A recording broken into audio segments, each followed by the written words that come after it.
नमस्कार प्यारे विद्यार्थियों, मैं सोहन एक बार फिर आपका नित्यम क्लासेस में स्वागत करता हूं। तो प्यारे विद्यार्थियों, जैसा कि आप यहाँ पर देख रहे होंगे कि यहाँ क्या क्या लिखा हुआ है, वंध्यता निवारण विधियां।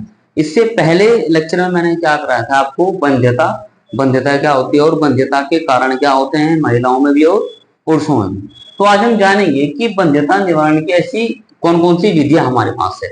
नंबर एक बारे में बात करें, हम यहाँ पे लिखी हुई है number 1 IVF, in vitro fertilization, यानी कि इस विधि को हम टेस्ट ट्यूब बेबी विधि भी बोलते हैं।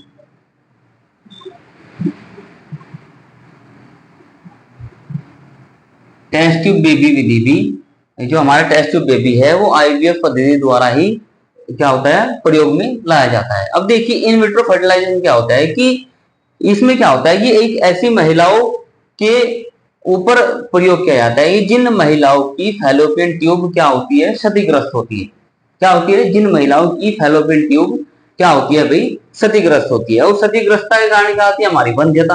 और वंध्यता का निवारण के लिए कौन सी विधि अपनाई गई है, IVF, जिसको हम टेस्ट ट्यूब बेबी मेथड में इसको बोलते हैं। इसमें क्या किया जाता है कि उस फैलोपियन ट्यूब से क्या लिया जाता है, उस ओवम को लिया जाता है और उस ओवम को इन विट्रो पात्र निषेचन में या लैब में एक टेस्ट ट्यूब बेबी के अंदर रखते हैं। फिर उसमें क्या करते हैं भाई, हम स्पर्म डालते हैं और एटमोस्फेयर ऐसा ही रखते हैं जैसे कि हमारा गर्भाशय में रहता है। तो उसमें क्या रहता है, जब स्पर्म और ओवम आपस में क्या करेंगे, फर्टिलाइज करेंगे।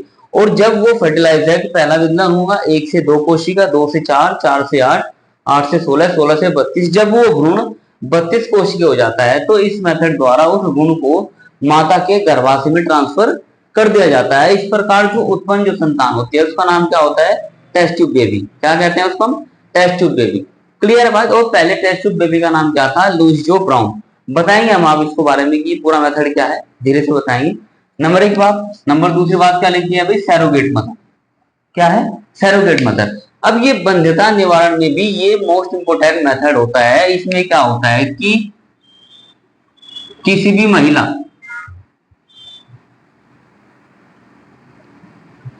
का गर्भाशय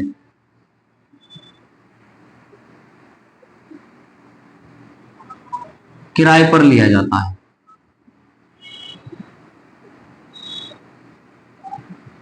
इसमें क्या होता है, सैरोगेट मदर में क्या होता है कि किसी इच्छुक महिला का, कोई भी इच्छुक महिला का क्या होता है, गर्भाशय किराए पे लिया जाता है। उसमें क्या किया जाता है कि भाई यह प्रोसेस उस प्रकार की महिलाओं के ऊपर फोकस किया जाता है जिनकी फैलोपियन ट्यूब भी क्या होती है, क्षतिग्रस्त होती है और गर्भाशय भी क्या होता है, क्षतिग्रस्त होता है या परिपक्व नहीं होता है। इट मींस ये कह सकते हैं जिन यह प्रोसेस उस महिलाओं के ऊपर प्रोवाइड किया जाता है जब न तो फैलोपियन ट्यूब अपनी प्रॉपर स्थिति में है और न ही गर्भाशय अपनी प्रॉपर स्थिति में है। तो क्या किया जाता है कि उस महिला का ओवम लिया जाता है, यानी कि जो हमारे पास वंध्यता रोग से पीड़ित जो महिला है उसका क्या लिया जाता है भाई, ओवम, प्लस उसके पति का क्या लिया जाता है, स्पर्म।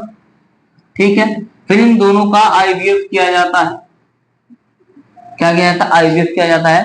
जब वह भ्रूण 32 कोशिकीय हो जाता है तो उस 32 कोशिकीय भ्रूण को उस इच्छुक महिला के गर्भाशय में क्या किया जाता है भाई, ट्रांसफर कर दिया जाता है। और इस प्रकार की महिला को क्या बोला जाता है भाई, सैरोगेट मदर का इसको बोला जाता है। ये भी वंध्यता निवारण की एक सामान्य विधि होती है। क्लियर है बात। नेक्स्ट मैंने यहाँ पे लिखा है ZIFT, यानी कि इसकी फुल फॉर्म क्या होगी भाई, जाइगोट इंट्रा फैलोपियन ट्रांसफर। क्या लिखी मैंने यहाँ पर, जाइगोट इंट्रा फैलोपियन ट्रांसफर। इस स्थिति में क्या होता है कि निषेचन की क्रिया के दौरान क्या होता है, जो जाइगोट होता है उसमें पहला विदलन होता है 2, 4, 6, 8, यानी कि जब वो भ्रूण क्या होता है 8 ब्लास्टोमियर का हो जाता है, 8 ब्लास्टोमियर,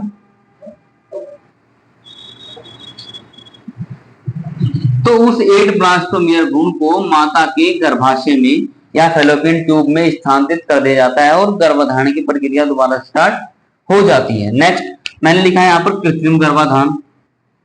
क्या होता है ये, कृत्रिम गर्भाधान। अब देखिए ये कृत्रिम गर्भाधान क्या होता है, ये उस प्रकार के पुरुषों के ऊपर अप्लाई किया जाता है जिनके वीर्य में स्पर्म की मात्रा कम हो।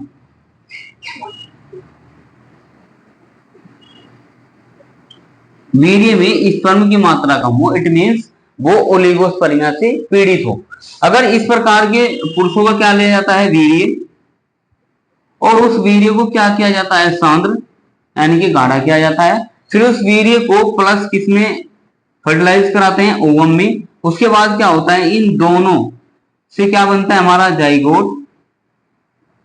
क्लियर बात। और उस जाइगोट को माता के गर्भाशय में ट्रांसफर कर दिया जाता है। नेक्स्ट क्या होता है हमारे पास, ZIFT, सॉरी GIFT। इसमें क्या होता है भाई, ये एक ऐसा प्रोसेस है कि इस प्रोसेस द्वारा भी क्या होता है, वंध्यता निवारण किया जा सकता है। देखिए इसमें क्या होता है, ये विधि उस महिलाओं के ऊपर अप्लाई की जाती है जो बहुत ही लंबे समय से क्या हो, बांझ हो। क्या हो, बहुत ही लंबे समय तक बांझ हो। और बांझ का कुछ भी कारण हो सकता है, या तो उनकी फैलोपियन ट्यूब क्षतिग्रस्त हो, या उनका गर्भाशय प्रॉपर स्थिति में नहीं हो। ठीक है, तो इन प्रकार की विधियों द्वारा भी हम वंध्यता को निवारण कर सकते हैं। क्लियर बात। तो उम्मीद करता हूं कि ये विधि आपको समझ आई होंगी। पहले मैंने आपको क्या लिखा है भाई, IVF, यानी कि इसको क्या बोलते हैं, इन विट्रो फर्टिलाइजेशन।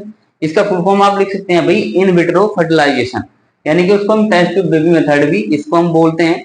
सैरोगेट मदर, मैंने क्या कहा कि सैरोगेट मदर में महिला का गर्भाशय किराए पर लिया जाता है, इच्छुक महिला का। ZIFT की फुल फॉर्म क्या होती है अभी, जाइगोट इंट्रा फैलोपियन ट्रांसफर। और IVF क्या होती है, इंट्रा यूटेराइन ट्रांसफर। और क्या होता है, कृत्रिम गर्भाधान यानी गैमेट्स इंट्रा फैलोपियन ट्रांसफर, किसकी फुल फॉर्म होती है, ZIFT की। ठीक है, तो उम्मीद करता हूं कि ये लेक्चर आपको पसंद आया होगा। ये बोर्ड के एग्जाम के लिए मोस्ट इंपोर्टेंट है। लास्ट ईयर हमारे पास ये आई थी IUT की फुल फॉर्म, इसकी क्या होती है, इंट्रा यूटेराइन ट्रांसफर। क्लियर है बात।